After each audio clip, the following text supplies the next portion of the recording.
નમસ્કાર, good morning વિદ્યાર્થી મિત્રો. વેદ ડિજિટલ એજ્યુકેશનમાં હું શિરોયા કૌશિક આપનું હાર્દિક સ્વાગત કરું છું. વિદ્યાર્થી મિત્રો, આ વિડીયોની અંદર આપણે ધોરણ 12 વિષય ગુજરાતી અને બોર્ડના નમૂનારૂપ જે ગવર્મેન્ટે આપણે નમૂનો મોકલો છે એના આધારે આપણે આ વિડીયોની અંદર સેક્શન સીનું સંપૂર્ણ સોલ્યુશન આપણે મેળવીશું. તો ગુજરાત માધ્યમિક અને ઉચ્ચતર માધ્યમિક શિક્ષણ બોર્ડ ગાંધીનગર શૈક્ષણિક વર્ષ 2023-24 ધોરણ 12 વિષય ગુજરાતી પ્રથમ ભાષા એનો કોડ 001 સામાન્ય પ્રવાહ. એટલે એવું ન માની લેવું કે ખાલી કોમર્સને જ લાગે, આર્ટ્સ અને કોમર્સ બંનેનું આપણે એક જ સરખું રહેશે. વાર્ષિક પરીક્ષા નમૂનારૂપ પ્રશ્નપત્ર ગયા વિડીયોની અંદર આપણે વિભાગ એ અને વિભાગ બી મેળવ્યા. હવે આ વિડીયોની અંદર આપણે વિભાગ સી તરફ આગળ જોઈએ. તો વિભાગ સી છે એ સંપૂર્ણ વ્યાકરણનો રહેશે અને એના 20 ગુણ રહેશે, જેની અંદર સૌ પ્રથમ તમારે સમાનાર્થી શબ્દો આવશે અને એ સમાનાર્થી શબ્દો તમને આ પ્રમાણે સળંગ પ્રશ્ન આપ્યા છે.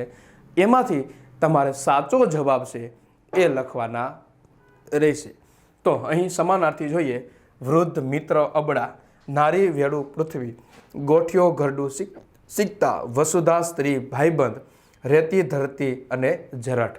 તો હવે તમારે પહેલા વૃદ્ધ શબ્દ છે તો વૃદ્ધની સામે આમાંથી ઘરડું, એટલે તમારે કઈ રીતે જવાબ લખવાનો છે એનું એક આપણે અહીંયા લખું. પ્રશ્ન ક્રમાંક જાળવી રાખવાના. વૃદ્ધ, હવે આમાંથી ઘરડું અને એની સામેથી આમાં અબળા, પૃથ્વી, સિક્તા, ભાઈબંધ કે જરઠ. આ પ્રમાણે તમારે સાચો જવાબ લખવાનો રહેશે. ઘણા વિદ્યાર્થી શું કરે, આમ જોડકા જોડે છે. વૃદ્ધનું ઘરડું, ઘરડામાંથી પાછું અહીંથી આમ લાંબુ કરે. આવા જોડકા કોઈ જોડવાના નથી. આ ક્રમ આ પ્રમાણે અને અહીંયા તમારે સાચા જવાબ લખવાના રહેશે. નારી છે તો આમાંથી જોઈ તો સ્ત્રી થાય અને સ્ત્રીનું આમાંથી અબળા. તો આ પ્રમાણે તમારે સાચો જવાબ લખી અને સમાનાર્થી લખવાના રહેશે. આગળ જોઈએ હવે. ત્યાર પછી આવશે વિરોધી શબ્દ. નીચેના વાક્યમાં રેખાંકિત શબ્દના સ્થાને તેનો વિરુદ્ધાર્થી શબ્દ લખી વાક્યનો અર્થ બદલાય નહીં તે રીતે ફરીથી લખો. કોઈ પણ 4, પ્રત્યેકનો અડધો ગુણ અને કુલ ગુણ 2. આમાં તમને 5 આપ્યા છે, એમાંથી કોઈ પણ 4 તમારે લખવાના રહેશે. તો ગામના ડાહ્યા લોકો ન્યાય તોડે છે. તો સાચો જવાબ કઈ રીતે આવશે? તો અહીં ગામના ડાહ્યા લોકો. હવે ન્યાય છે એનું વિરુદ્ધાર્થી શું આવશે? તો કે અન્યાય. અન્યાય. હવે તોડે છે એનું શું થઈ જશે? તો કે ન તોડે અને પૂર્ણ વિરામ. આ રીતે તમારે સાચો જવાબ લખવાનો રહેશે.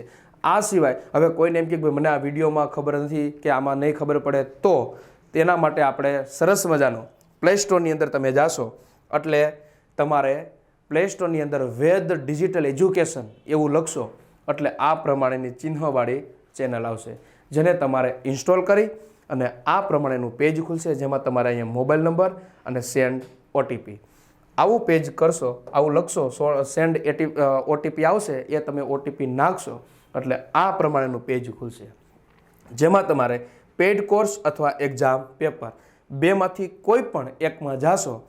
એમાં તમને આપણા ગાલા અસાઇનમેન્ટના આર્ટ્સ અને કોમર્સના 7 વિષયના સંપૂર્ણ સોલ્યુશન પીડીએફ સાથે તમને પ્રશ્નપત્રના જવાબ જે કાંઈ છે એ બધા મળી રહેશે. એ સિવાય હવે કોઈ વિદ્યાર્થી એમ કહે કે મારા વિડીયો જોવાના થોડાક બાકી રહી ગયા છે, શબ્દ સમજવાના બાકી રહી ગયા છે, તો એના માટે યુટ્યુબ વિડીયો ક્લિક કરશો એટલે આ પ્રમાણેના ધોરણ ખુલશે. એમાં ધોરણ 12 ઉપર ક્લિક કરશો તો અહીંયા ભલે 7મા ધોરણ લીધું, એમાં આપણે 12મા ધોરણના વિષય ખુલશે. એમાં ગુજરાતી ઉપર ક્લિક કરશો એટલે આ પ્રમાણે પાઠ જે કાંઈ પાઠ બાકી છે એના ઉપર ક્લિક કરશો તો એનું સ્વાધ્યાય અને એના વિડીયો તમને મળી રહેશે. ફરીથી આપણે પ્રશ્નપત્ર તરફ આવી જઈએ. સેલ્વી નિર્દોષ હતી તો સેલ્વી દોષી ન હતી. શક્યતાના દ્વાર ખખડાવી જુઓ તો અશક્યતાના દ્વાર ખખડાવી જુઓ. પટણીના પ્રયત્નથી ભાવનગરની જીત થઈ. પટણીના પ્રયત્નથી ભાવનગરની હાર ન થઈ. વનમાં જવાનો વિચાર યોગ્ય છે, વનમાં જવાનો વિચાર અયોગ્ય નથી. આ પ્રમાણે તમારે કોઈ પણ 5 લખવાના રહેશે. એ સિવાય આગળ હવે શબ્દ સમૂહ. શિવનું ભયાનક નૃત્ય તાંડવ. રાંધવા માટે એકલું પાણી પહેલેથી જ તપવા માટે મુકાય છે તે આંધણ.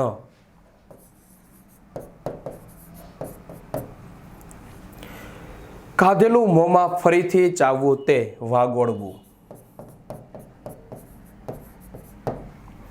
વારે વારે યાદ કરવું તે સ્મરણ. ગિરી એટલે કે પર્વતને ધારણ કરનાર ગિરિધર. આ પ્રમાણે તમારે 5માંથી કોઈ પણ 4 શબ્દ સમૂહ લખવાના રહેશે. તળપદા શબ્દ સમદર તો કે સમુદ્ર. વાઘા વસ્ત્ર. આ પ્રમાણે તમારે લખવાનું રહેશે. ત્યાર પછી સાચી જોડણી. સાચી જોડણીની અંદર અનુકૂળ,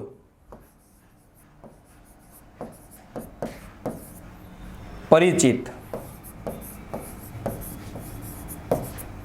ચિથરું,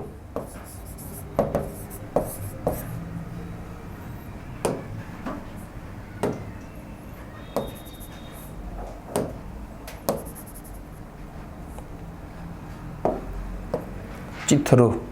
આ પ્રમાણે તમારે લખવાનું રહેશે સાચી જોડણી. ત્યાર પછી નીચેના પ્રશ્નોના ઉત્તર કાઉન્સમાં દર્શાવેલ સૂચના પ્રમાણે લખો. કોઈ પણ 6 એમાંથી તમારે અહીંયા 7 આપ્યા છે એમાંથી કોઈ પણ 6 લખવાના રહેશે. ભાવ અને વિચારનું અદ્ભુત રસાયણ સિદ્ધ થયેલું છે. વાક્યમાં વિશેષણ શોધો. તો વિશેષણ છે એ આપણું અહીંયા છે અદ્ભુત.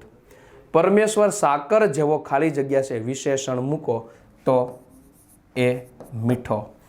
મીઠાનો ગાંગડો તો દેખાતો નથી. વાક્યમાંથી નિપાત શોધો તો રેતીની શીશને ઉલટાવી જુઓ તો ખાલી જગ્યામાં નિપાત લખો ખરા.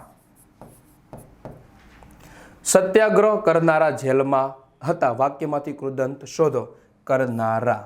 ઈશ્વરને ખાલી જગ્યા બધું જ પામે છે. વાક્યમાં કૃદંત લખો ભજનાર. કુબે પહોંચતા પટકાણી ભાણી. વાક્યમાં કૃદંતનો પ્રકાર જણાવો તો અહીં પહોંચતા અને વર્તમાન કૃદંત.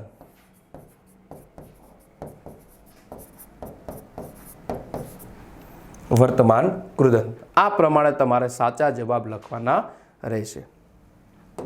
ત્યાર પછી રૂઢિપ્રયોગ.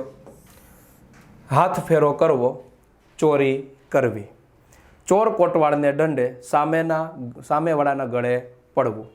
જાગ્યા ત્યારથી સવાર, નવેસરથી પ્રારંભ. ત્યાર પછી જોઈએ તો નીચેના વાક્યોમાં કાઉન્સમાં દર્શાવેલ સૂચના પ્રમાણે ઉત્તર લખો. પ્રત્યેકનો 1 ગુણ, કોઈ પણ 3. તો અહીં 4 પ્રશ્ન તમને આપ્યા છે એમાંથી કોઈ પણ 3 લખવાનો છે. 100 વર્ષમાં તર્કો અંતરે ઉદ્ભવી રહ્યા. અહીં આમ તો 100 નહીં પણ 1000, તો 1000 છે એ તમારે શબ્દ આ પ્રમાણે લખવો પડે. 1000 વર્ષમાં તર્કો અંતરે ઉદ્ભવી રહ્યા.